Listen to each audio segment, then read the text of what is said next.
Hi, I'm Stars, also Polyastra, many other things as well. So I am a massive fan of Animal Crossing for the Nintendo GameCube. And by that I also mean Debutso no Mori for N64, Debutso no Mori Plus for the GameCube, Animal Crossing, Debutso no Mori E Plus, Dongu Selling for the GameCube. All of them. The first Animal Crossing game in all its many forms, something I love. Now I like to watch YouTube videos, and I've seen an overwhelming amount of them get basic stuff about this game wrong. And that irritates the living daylights out of me. So everyone always says, well then you do it better. So I thought, fine, let's do it. I'm going to talk, ramble, half drunkenly, I've got some beer, about Animal Crossing and all its weirdness and intricacies and fascinating history without any of the clickbaity misinformation I keep seeing about this game. So, where to begin?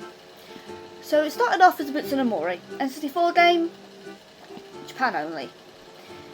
The main difference between Debutso no Mori and Debutso no Mori Plus, and Animal Crossing that came to the GameCube in the West, was things like blathers, there's been no museum, different allowances for the wardrobes, for letter storage, for buying stationery. There was no able sisters, no pattern designing, there was different amounts of bugs and fish, a whole load were added until the GameCube ports. Lots of things. I'm not going to sit here and repeat verbatim the entire cutting room floor. The information is there, it's documented, it is out there now. When I first started loving this game, way back in the anno 2002, this was the early internet, and this information wasn't out there about Animal Crossing. It just wasn't. We still only thought the Brutus was real. No one'd seen the whale yet definitively. You know, people were making up stories about Rossetti were deleting your game and Katrina and all this nonsense. Now, there's stuff out there.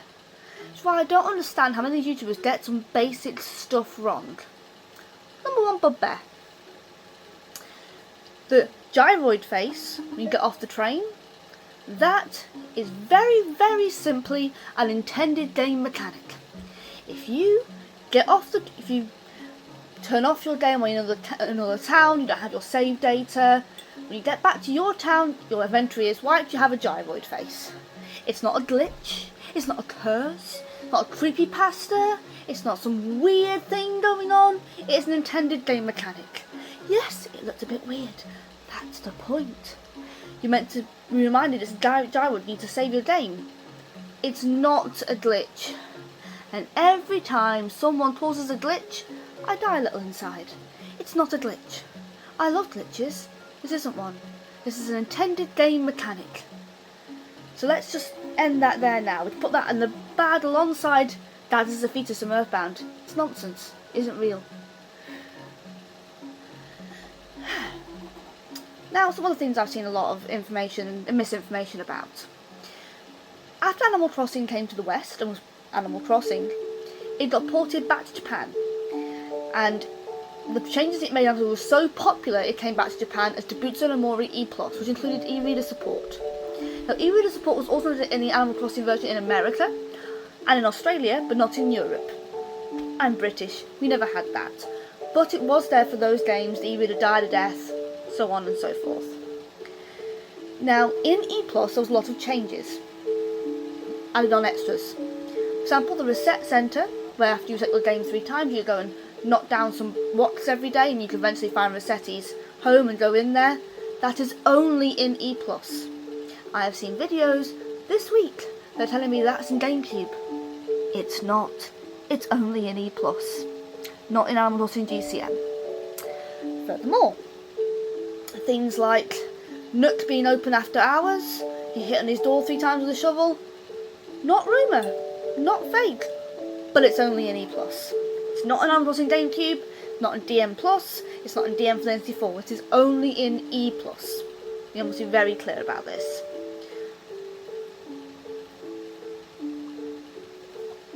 Some more things I've seen that was caused confusion, especially from people who, all my heart, have only played either New Horizons or maybe even New Leaf, and never actually played the older games, and therefore they're just making this up as they go along. So, NES games, yes, they were the GameCube version, fully playable, wonderful. You might have heard of the Forbidden 4 NES games, which was Mario, Ice Climbers, Zelda. A few moments later. Now they were 4 NES games: Super Mario Bros, normal Mario Bros, Ice Climber and Legend of Zelda, but were not available at all in the European version. No way, no Jose. In Japan, they were available through limited means, such as example codes in Koro Koro magazine, Nintendo Power. There were codes on Nintendo's website. If you use the Nintendo transfer service, move your data from Digital Memory for the Nintendo 64 to the GameCube or mail it in your game pack and your GameCube memory card. You can get them that way as well. In America, some were available through e-reader cards. Some were available through a code generator on the Nintendo America website, which is now defunct. So nowadays, in the year of our Lord 2025, there is no legitimate way to obtain these games, this Forbidden 4 in America or Europe legitimately. Japan, I still don't think so. They were all timed events, but I'm not Japanese, so I'm going to start making statements like which could be incorrect. Either way, people keep saying, oh, it's unclear. No. We know how they were distributed originally. It was via codes, or e-readers, or promotional items, which aren't accessible anymore. There's no mystery there. You just can't get them now because Nintendo shut those services down. Simple as that. Now, another thing I see mentioned a lot, which is wrong, is that there were a lot of items from the Japanese versions, to its Nomori, but Nomori Plus. When we went to the GameCube version in the West, Animal Crossing, that were removed. There were too Japanese, according to the localizers, when they were being westernized. A lot of these items came back in later games, like Wild World, City Folk, New Horizons. Things like the Lucky Cats, the more Japanesey items, the Dharmas, stuff like that. The Tanuki with huge testicles, also removed. Now, there were also some items which were in the code for the very first M64 Dobutsu no Mori that were not accessible. They were in the code, but they were unused. Dummied out. Things like the grape dresser, a little monkey with symbols, and the ghost chair. It's just called the unused chair. It's chair like a ghost. This item was categorically never obtainable. It wasn't removed from the Western release. It was never obtainable. All that happened between DMM for the N64 Plus and GameCube was that those models for them were removed and playable by the dummy item you can also get from the Igloo Camp, which is left in the game. These aren't items that were removed from the Western versions. We don't know why. They weren't too Japanese. They were just never available anyway. It's not a big deal. It truly isn't. Let's stop sensationalizing it.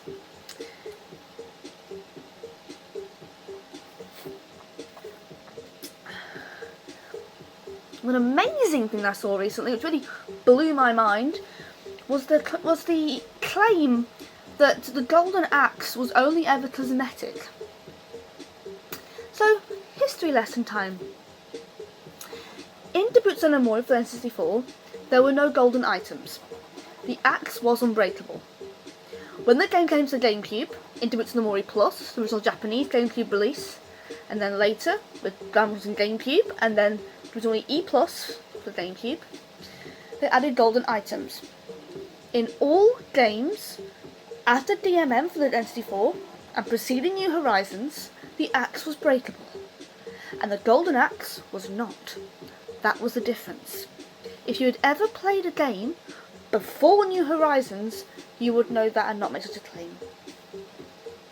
Well, let's bugbear about that.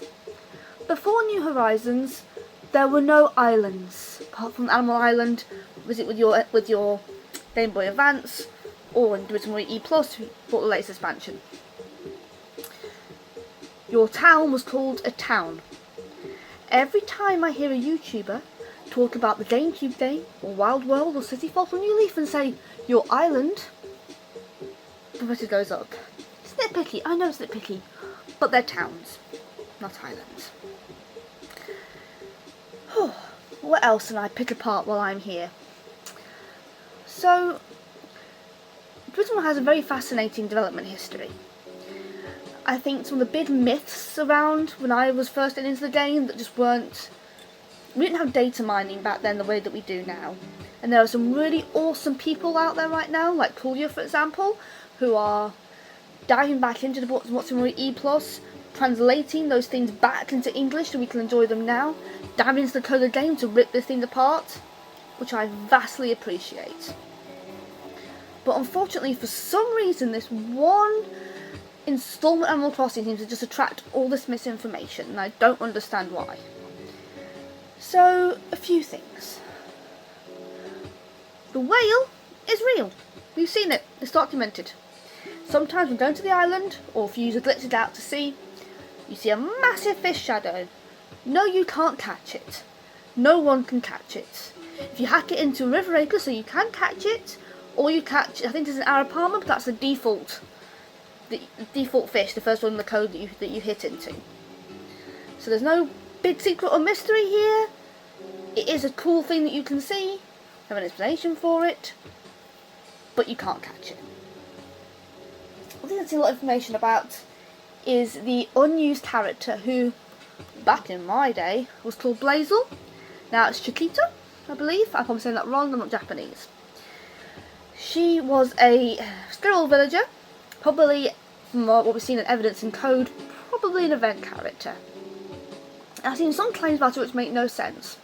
Some are saying, oh, she uses Cappen's dialogue, maybe she's some kind of beta of Cappen. No. She uses Cappen's dialogue because hers has been overwritten. His is the first in the event character file.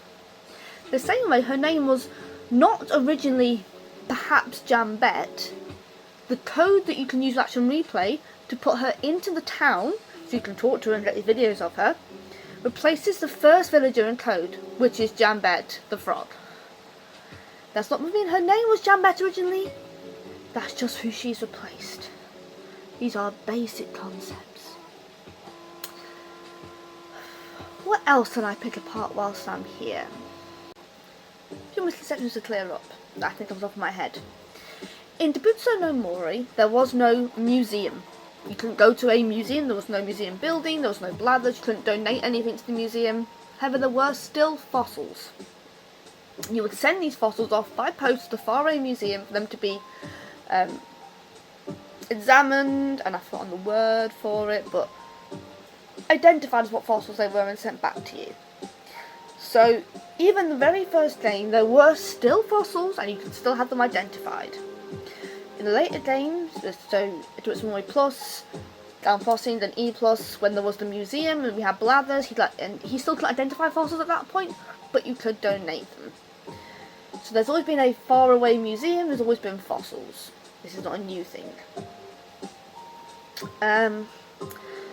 Yes, there were a lot of changes between Debutso no Mori and Debutso Mori Plus and Debutso E Plus and Animal Crossing. Lots of westernised things, like they changed the bell shrine to the wishing well, Farley was added in, lots of changes to certain textures, to the post office, like the post office, Japanese post office symbol, lots of changes. But materially, the biggest change to the game was probably the holidays that happened, the items at those holidays, tour timer was added, but how do I say it? There's not a huge divide I think there is between the original version and the GameCube versions. Yes, there are things that we see now, and things that we've used to that weren't in there, but it's not ground-shaking stuff. Other things that you got in E Plus that weren't in the original Western Animal Crossing release there was live versions of KK Sliders tracks. You could get live air checks to play in your house. Animal villagers who you're best friends with, they would give you them. Furthermore, they had changed a lot of the animal villagers' dialogue in E Plus, whereas in Animal Crossing you would ask them for a task. In E+, it was much more like recent games where you were just offered a task during conversation. You could build a friendship with them, you would wave someone, you saw them outside. Lots of different things. But it's also got fleas, like they do in later games. It also got sick. I keep seeing this lovely thing of, oh, this is an unused item, it's called this, and this means medicine in Japanese. Yeah, it's medicine. It's beta medicine. It was beta in the Roots no Moru's added in E+. Not big, not exciting, not unique, not, ooh, unused content. That's just beta content. I love beta content. I love the innards of games. What I hate is this overblowing them to make them sound cooler than they really are. You don't need to do that, they're already cool. You don't need to go, oh, what could this possibly have been? It's medicine, dude. It's obvious. It's like no brains how to figure this out.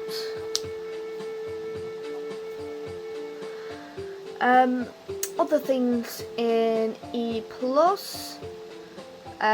So yeah, as I said briefly earlier, the island was added back. Instead of being something you feel your GameCube to Game Boy Advance Adapter 4, your final house installment will pay off you get to visit the private island. Other than that, it works pretty much the same, but it's a different way of accessing it. Some other obvious ones everyone covers. Yes, in Japan, Gracie was a man. Gracie's now a chick in the West. This happens in a lot of games at this time period. Again, it's not groundbreaking stuff. Copper had a gun. No. Copper has a holster on his hip. It's so low poly, or we tell that it's a leather holster. There might be a gun in there. Could be a truncheon. No one knows. It's so low poly. If you're saying, ooh, he had a gun, you are literally just rage baiting. It's nonsense. Funnily enough, everyone says it's also knows that there were actual guns during the sports festival when people villagers shoot the pop guns. That's more guns than Copper ever had. Why don't we talk about this? A lot of villagers got changed, not in drastic ways. Most of them were just like tied up their textures. So there was some like the gorilla Jane that was changed because she was a little bit racist, like Jinx was. We don't get into that. But then nothing earth-shattering. What else?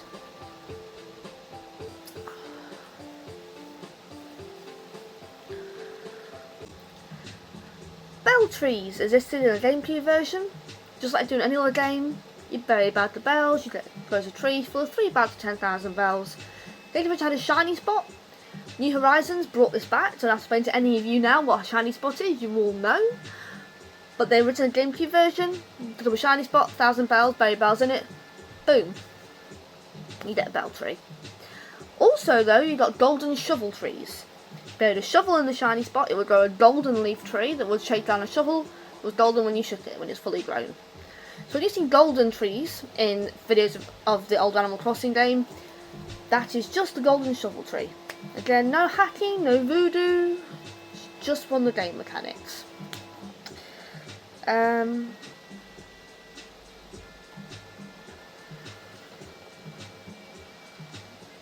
Yes, you can get 3-layer towns. Again, it's one of the things that can be generate when you generate your town. It's not groundbreaking stuff, it's not hacking. You can get river islands right back in the original game. They were rare, but they can happen, they can form. If you want to see some crazy GameCube towns, JVGS Jeff, one of the amazing original GameCube creator channels I've ever followed, has some awesome videos on Animal Crossing GameCube and all the weirdness that can happen in those games. I recommend you check him out. This is in DME E+. Coolius, that I mentioned earlier, he was a Discord, he has a DME E+ translation project, awesome guy to follow. Other fun things about the GameCube version that you don't see again later on, which is kind of unique to the GameCube version. So, typical everyone always mentions, yes, villagers are assholes to you. They're rude. They say things that I'm surprised Nintendo game got away with back in the day. My favourite being Cupcake once told me that I was a mental once to the litter. Just dainty villager things. They were mean. They were assholes. We loved them. It's an endearing part of the GameCube game's legacy.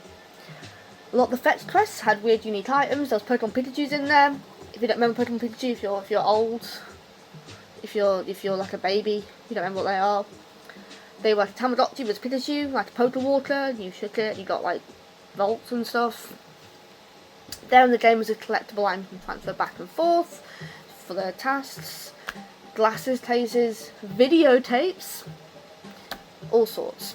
And then in E+, you got things like letters and furniture and clothes, which you have to unwrap. Some later games you unwrap them, like people will be like, what the fuck are you unwrapping my post for? That sort of thing. September fishing. No one ever mentions this except for JVS Jeff. There is a time of the year, I think it's September time, I forgot the exact dates, in Amazon GameCube, where no sea bass spawn. Every fish you see in the ocean acres will be red snappers, worth 3k, barred knife jaws, worth 5k, or if it's raining, coelacanths, worth 15k. This is only a GameCube version. It's not some myth or some 3 sea bass battle in the river acre, it will become a red snapper. No. September fishing is a real phenomenon on GameCube that no one ever seems to talk about for some reason. Do it. You need money on GameCube? There's your thing.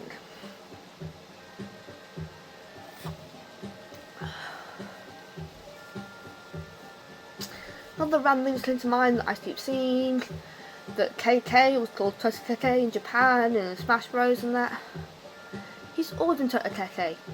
KK is a nickname. It's not his Japanese name, that is his name. It always has been. We just use a nickname. Nothing mind blowing.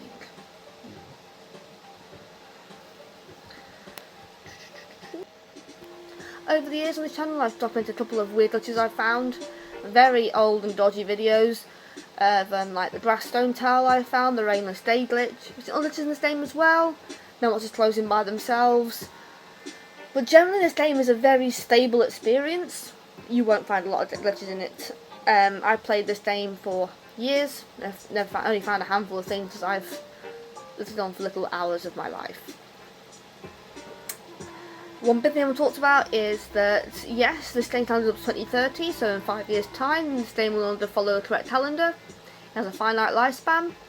Sad days for all of us GameCube bros. I still hope in my heart that I know it won't happen until I release it on the eShop for the Switch Online, or we'll get to play it again, but... Anyway, thank you for listening to this very drunken ramble about things that irritate the shit out of me with Animal Crossing. At least on YouTube. This game is wonderful. If you haven't played the original Animal Crossing, and you have played the sequels, I recommend that you do at some point go back to the original. Something about it is just different. The music is different. There is some charm about the game that I cannot put into words, but it's a different experience. Everyone who started the series with the GameCube version loves that one the most. It's special and it's different. And it has just so many fun little weird things in it that you just don't get in the later games. Quirks, oddities, dubious translations. So much love and effort was poured into this game that that's why I had to make this video. It irritates me deeply to see basic facts about its game development just misinformed on YouTube when it's like 2 minutes googling and clicking on floors to get the correct information. It's not hard.